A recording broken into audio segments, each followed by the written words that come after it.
No test on this. So why are we going over it? Just for completeness sake. That's all. We're supposed to go through the first 16 chapters of the book. That's all. All right. So they talk about how you can embed fonts in a web page. Okay. There's nothing wrong with doing it like this, but basically the kind of what you're doing then is you're copying over the font into your site, and now you're forcing people to use it.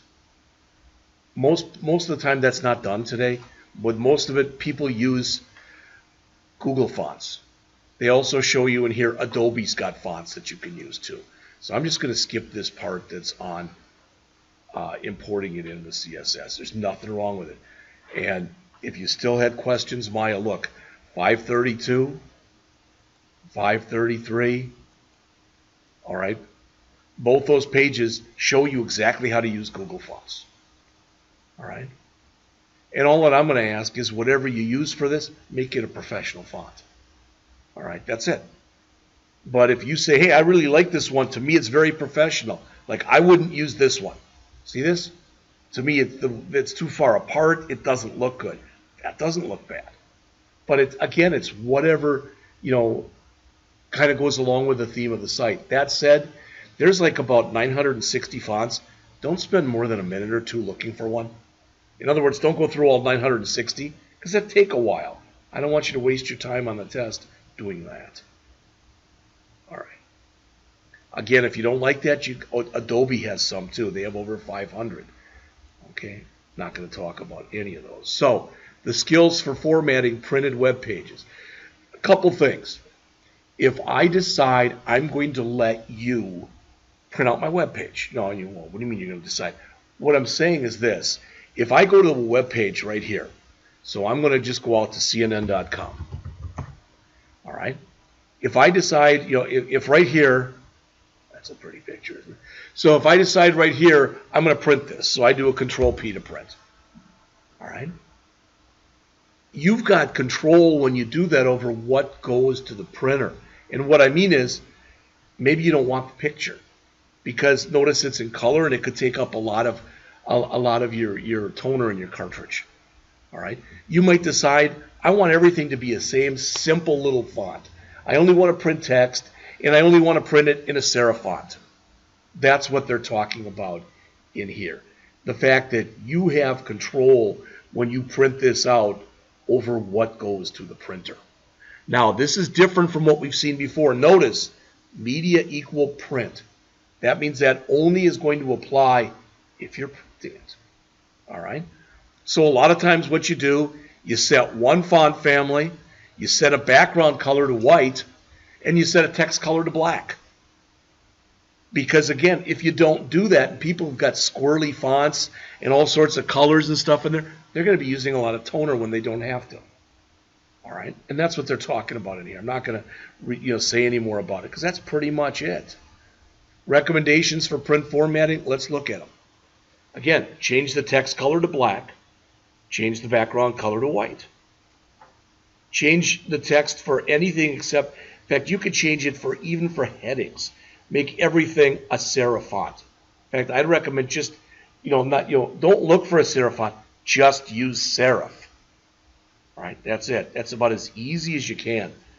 Use a font size that's easy to read. Remember, if it's a site for AARP, the American Association of Retired Persons, when they print it out, you probably want the font to be bigger, right?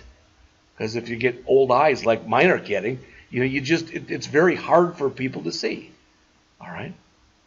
Keep the line length to 65 characters or fewer. If you don't know, that's about 80 characters across. So why would you use 65? You want a little more margin than usual. You don't want things that go right to the end where stuff can be cut off. All right. And not that it's important, but just to show you, I'm having the afternoon people today. They're filling out an eval just like you guys are. But I just want to show you this because I didn't do any of that. And I want to show you the kind of thing that can happen. Let's see.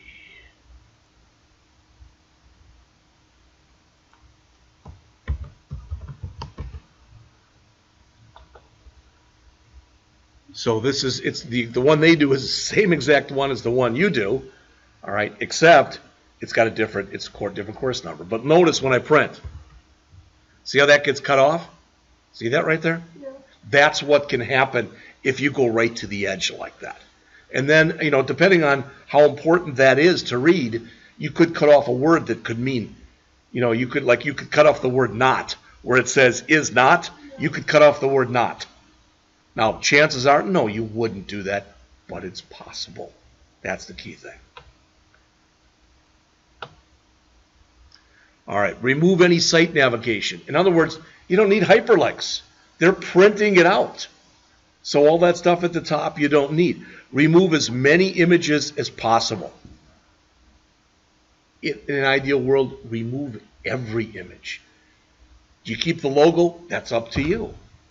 You know, that kind of thing. So these are things that you can use.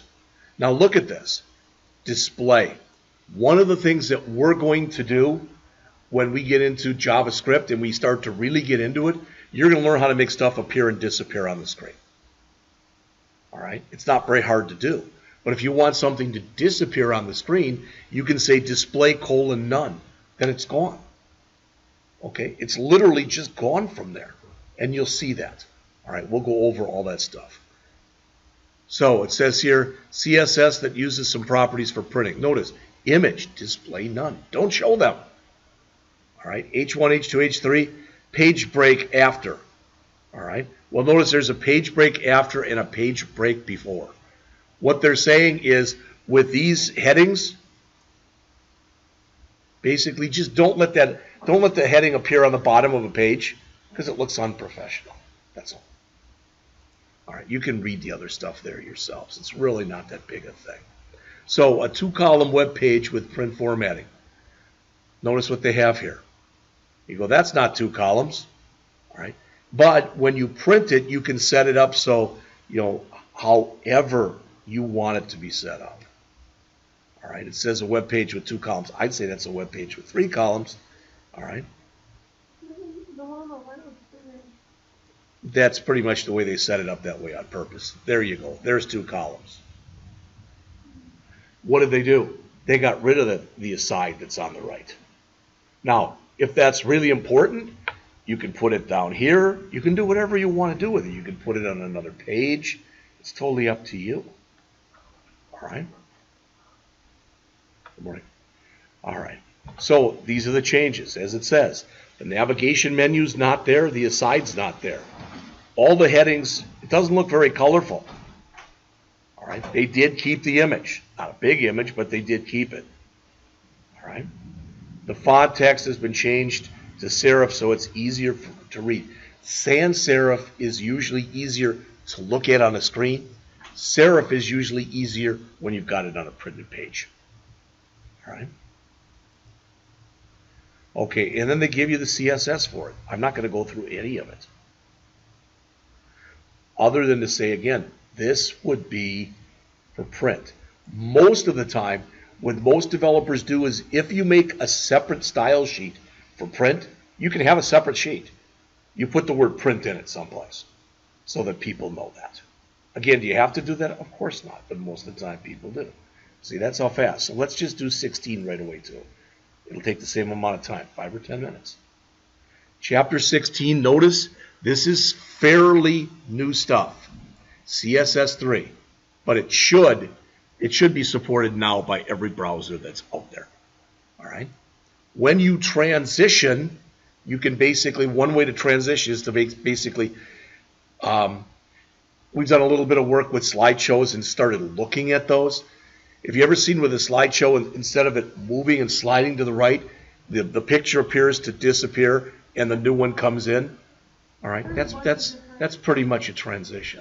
There are a lot of different transitions. Oh, yeah, you're right. There's a lot of different animations. Yeah.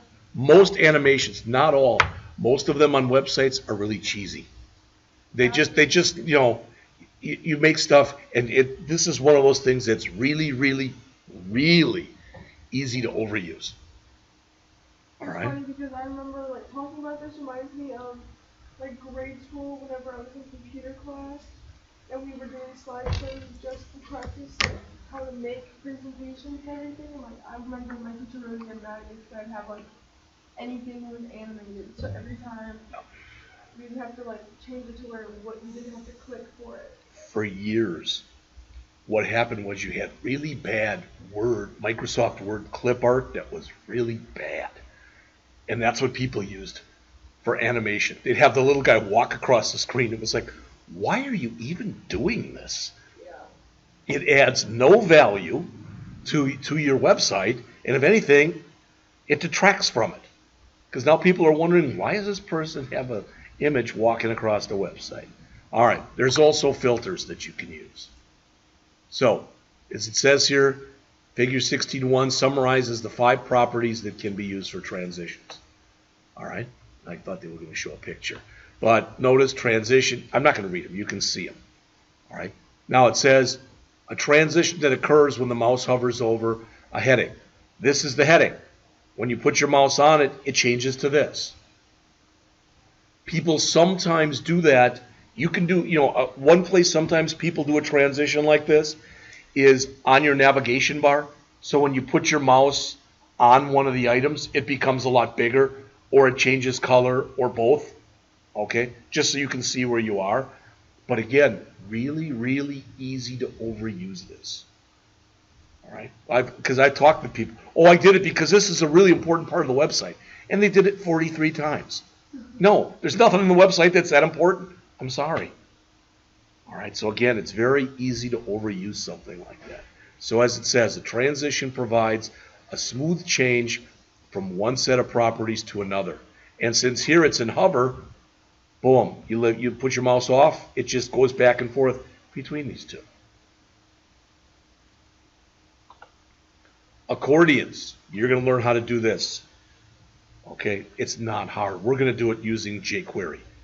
And have you ever seen this? So the idea is, if you look on the screen, if I click right here, this text is going to go away. This is going to slide up, and it's going to give me information about what is jQuery. Now here I clicked on this one. Why is jQuery becoming popular? So it gives me this. All right. Do you know what I'm talking about then when I say accordions? You're going to build those. They're really and truly not hard. Like I said, you click on here, and all of this information shows. You click on here, on the one above it, all that information hides, and then the information about this will show in here. All right. Now, in fact, that's let's see if I can give you the right site. I think this is the right one. Let's see. Okay, try it again.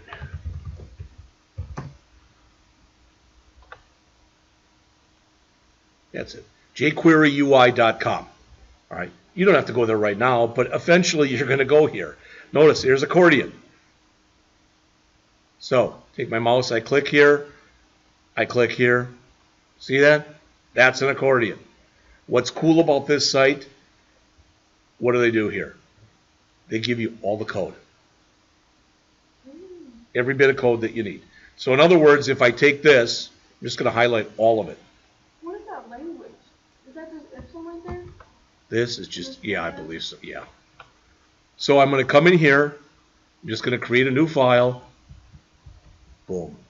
Put it in here, I'm going to call it, put it right on my desktop, and I'm going to call it accordion.html. There it is. I run it.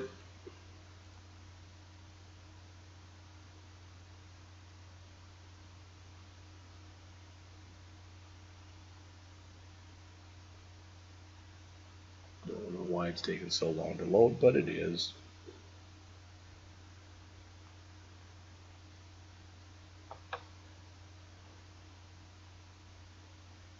There. Now there's no CSS on it, but look. All the code's there. Not only that, if you know what you're doing, you can go look and find their CSS too. So if you want it to look just like that, you can. All right. How to code 2D transformations. This is the different stuff that you can do. You ever see something like this? So maybe if you go and you want like a 360 view of something, you can put a bunch of pictures in there. So you can click, and I could have about 3 arrows in here, and I could click and make it basically, do a 360 type of thing. All right. And these are all the stuff you can use. There's a lot of them. There's rotating, skewing, etc. There's a lot of stuff you can do. So they give you an image gallery that's got these, and they show you this is the stuff you can do. Now you look at that, you might go, why would I ever want to do something like this? It depends on the site. What if it's literally, what if you are a middle school geometry teacher and you want to show different types of shapes? You might want to do something like that. All right, so again, as always, it just depends. All right. Animations, I already mentioned. We're going to do animations, and the animations that we're going to do, we're going to do pretty much in the same thing that I just showed you. In other words, we're going to look in here in the jQuery UI. Now there's color animation. All right. Is that pretty obvious what that's doing? All right. But again, I can't say this too many times. Use it, but don't abuse it. All right, because again, that's what people do. And I agree with what you said. Yeah, it's cool. But at the same time, if there's too much of it, it isn't cool anymore. Did you ever do something where you're like, that was really cool the first time? But then when you do it again, it's like, that wasn't really that cool. All right. So here they've animated text. What have they done? They've made it change color, and they've made it move across the screen. So again, there's a lot of different ways that you can do this. All right. When you do it, you use what are called keyframes. We'll look at that at least a little bit when we get into the jQuery stuff. All right. I will show you how to go in and create a slideshow. Okay. I mean, if you want, you can look at it right now. You can literally Google creating a slideshow with JavaScript, and they'll give you all the code. I would recommend, for instance, remember you're still working on that, on your midterm. If you decide you want to put that in there, go to W3 Schools and put in jQuery slideshow or put in JavaScript slideshow, and they'll show you all the code. All you have to do is swap out the images they use and swap in your images. That's it.